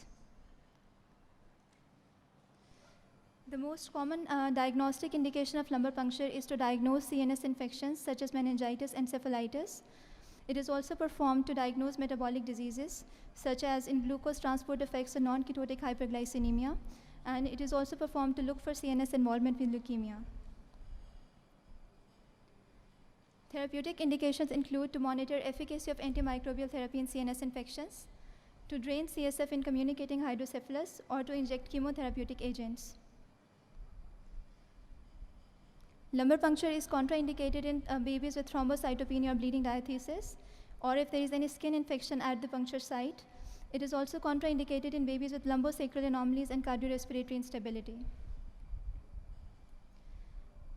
Next, I'm going to play a video to show the procedure of lumbar puncture. Let's play the video.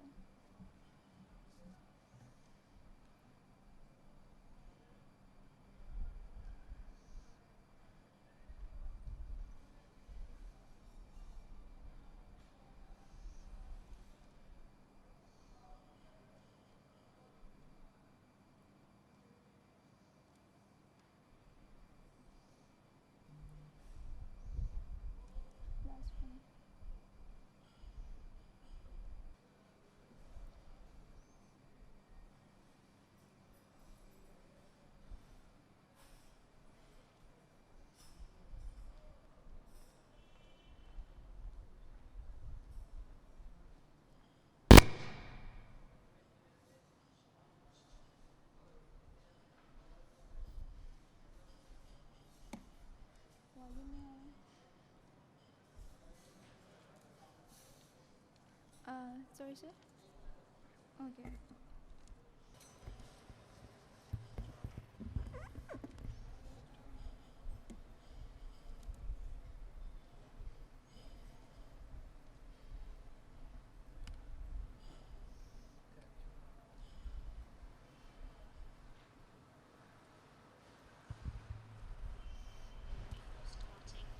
Okay. Before starting the procedure, we need to check the consent form and confirm identity of the patient. And the assistant should wear non-sterile gloves. The area should be warm and well lit.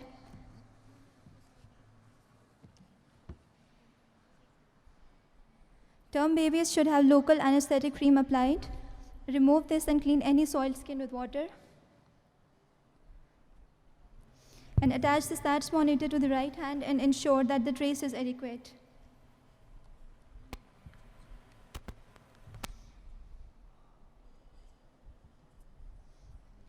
Prepare the equipment including a 22 gauge Quink LP needle, sterile pack, chlorhexidine or alcohol-based cleaning materials, and 2 pair of sterile gloves and a gown. Label 3 sterile pods alongside with the glucose tube. Prepare equipment for checking blood glucose, a pacifier, and a gloved finger, and appropriate milk or sucrose solution.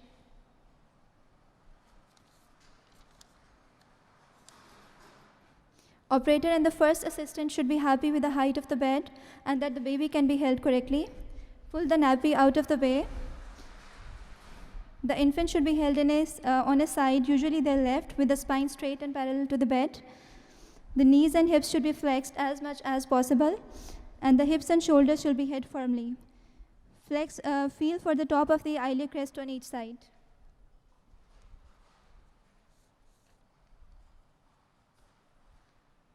Just below the intercostal line should be L4 to L5 space.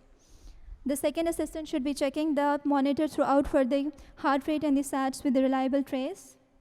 The procedure can be stopped or paused if the baby is felt to be compromised. The first assistant can relax their hold while the operator re-washes their hands and put on gown and sterile gloves.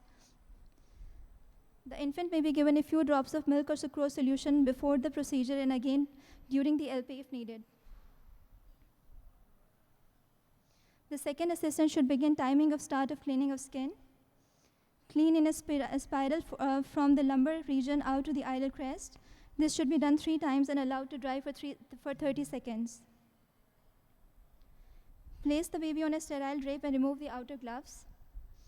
With the infant held firmly in the lying position, insert the needle with the bevel facing to the infant's sides upwards. When the needle is through the skin and subcutaneous tissue, hold the needle in the place and remove the stylet.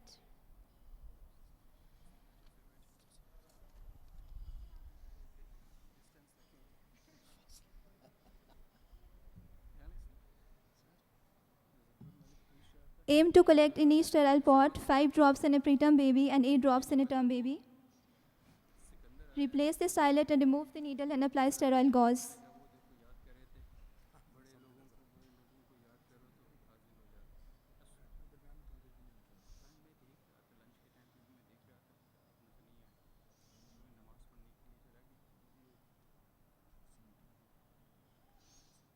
Note the time of the end of the procedure once the needle is withdrawn.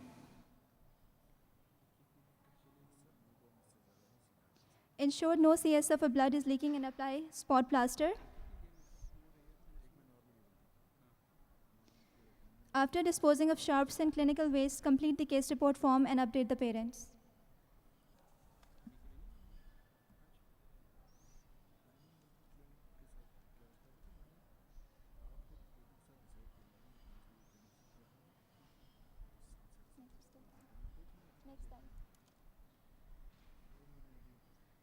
Okay, next is the complications of lumbar puncture. The most common complication of lumbar puncture is hypoxemia from knee chest position. Traumatic tap is also very common. Others include aspiration, cardiopulmonary arrest, infections such as meningitis, discitis, or spinal cord abscess, or spinal epidural or subdural hematomas.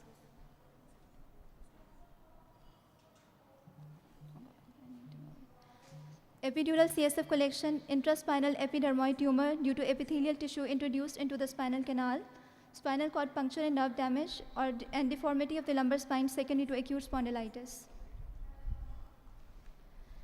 Next, I'm going to discuss about normal CSF values in neonates. According to the Thank you, Dr. Zahid and his team from FMH. And thank you all the participants for your patience and listening. I hope आप सब ने काफ़ी कुछ learn किया होगा. मेरी तो बहुत सारी चीज़ें रिवाइज हो गई. Now I want to request our chief guest, Dr. Naeem Zafar, to please give his closing remarks for the session.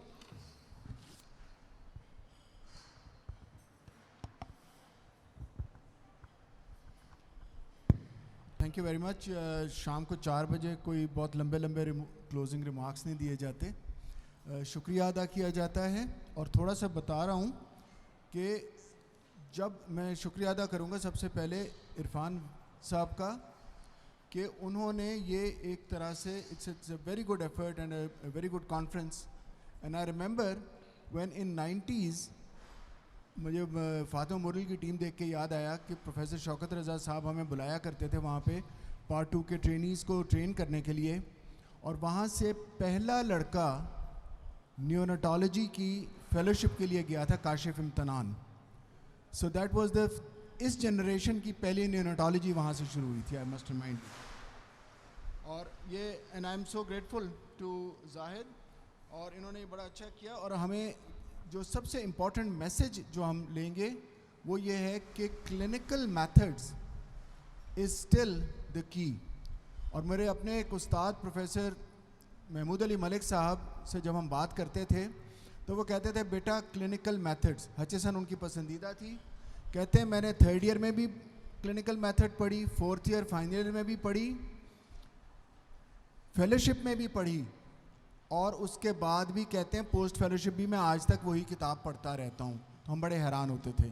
लेकिन आज की वर्कशॉप ने हमें साबित किया है कि क्लिनिकल मेथड्स किसी भी लेवल पे, चाहे वो अंडर ग्रेड से लेके पोस्ट ग्रेड न्यूनेटोलॉजी के 2nd फेलोशिप या even after that, it's an extremely good. जिस तरह अभी नायला ने कहा कि it was a good revision because clinical methods आपके हमेशा, और मैं हमेशा ये कहता हूँ कि क्लिनिकल मेथड्स, और ख़ास तौर पे I am referring to Zahid's last video, clinical methods आपके दिमाग में नहीं होते. क्लिनिकल मेथड्स हमेशा आपके फिंगर टिप्स पे होते हैं जो आप इस्तेमाल कर रहे होते हैं. So it's an extremely good workshop. I must commend the team and it's a very good team effort कि आपने एक एक मुख्तलिफ हिस्से तोड़े और फिर उनको जोड़ा. सिर्फ मैं एक जो इसमें ये कहूँगा कि वीडियोस भी बहुत अच्छी थी. जो आपकी नई टीम के जो मेंबर्स हैं उनको मैं ये साथ रिक्वेस्ट करूँगा, instead of going for lectures, जिस तरह राफिया ने और आपने इंटरेक्टिव किया और बायलिंगुअल किया, that is the way to go. जल्दी ना करना. आप लोगों से कुछ ऐसे लग रहे थे वो ख़ास तौर पे मुसब के जैसे उसने वो ख़त्म करने की कोशिश कर रहा था. Please don't. Take your time. You have done a wonderful job. It's an extremely good, very well conducted workshop. And I मतलब मैं आप कमेंड ऑल ऑफ यू. और हाजरीन का भी बहुत बहुत शुक्रिया कि 4 बजे तक सुकून से खाने के बाद सोए नहीं थे. बीच में थोड़े से बोर हुए थे लेकिन सोया कोई नहीं, and it was an effective. Thank you very much. और एक चीज़ मैं आपको बताता चलूँ, इरफान की बात करते हुए, मेरे जो लेफ़्ट हैंड पे बैठे हुए प्रोफेसर जोगेज़ई साहब, जब न्यूनेटोलॉजी शुरू हुई ये सबसे पहली स्पेशलिटी ब्रांच थी पीपीए की. बट देन फॉर 20 years इसका कहीं नामो निशान नहीं था. इट वाज व्हेन इन 2010 जोगेज़ई साहब was the 2nd time president of PPA कि इन्होंने इरफान को कहा कि जनाब ये बीड़ा दिया, और साथ मुझे कहा कि यार इरफान को पीपीए का कुछ नहीं पता, तुम्हें न्यूनेटोलॉजी का पता हो या ना हो, और मुझे वाकई बिल्कुल कुछ नहीं पता, पीपीए की न्यूनेटोलॉजी ग्रुप चला दो. So I had the proud privilege of working with Irfan, who was actually my house physician, to revive the neonatology department, the neonatology group of Pakistan Pediatric Association, and then we conducted the first neonatology conference at the Royal Palm, and I think the credit goes to Jogeज़ई साहब कि ये एक दफ़ा से, और अब माशाल्लाह देखें कितनी regularly, and it is again coming up as one of the best specialty groups of the PPA. Thank you very much. Thank you so much, sir. Now I want to request you to come close to the table to deliver souvenirs to our faculty. Request Dr. Zahid and his team.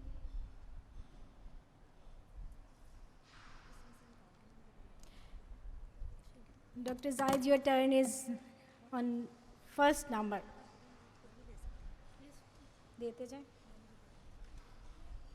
हाँ बेटी साथ खड़े हो जाओ.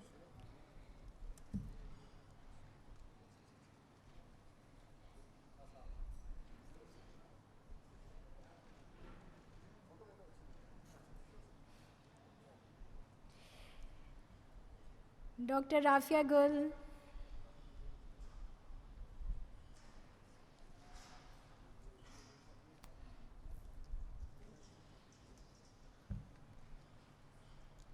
Dr. Faiza.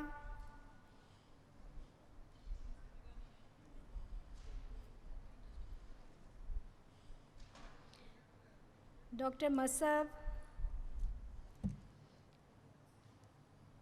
Audience, please don't leave. Tea is waiting for you. Dr. Furqan.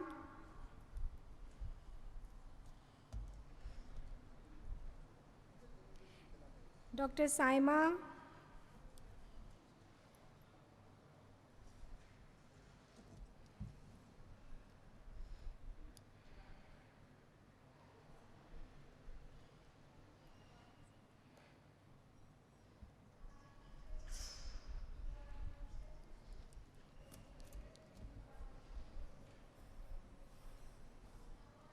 Dr. Aisha.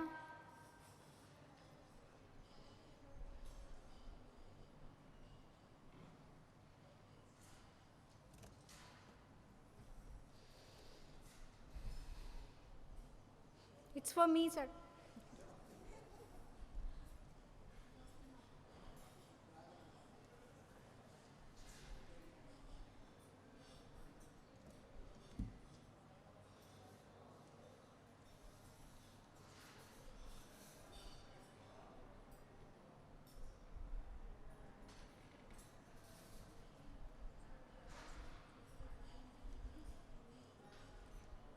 Request to Dr. Amir to give souvenir to Dr. Naeem. I don't know, बाकी दो किसके हैं?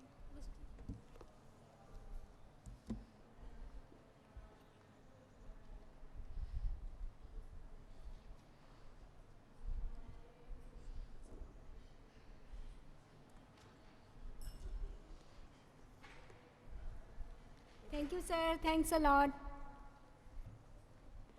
Please, audience, please take your tea.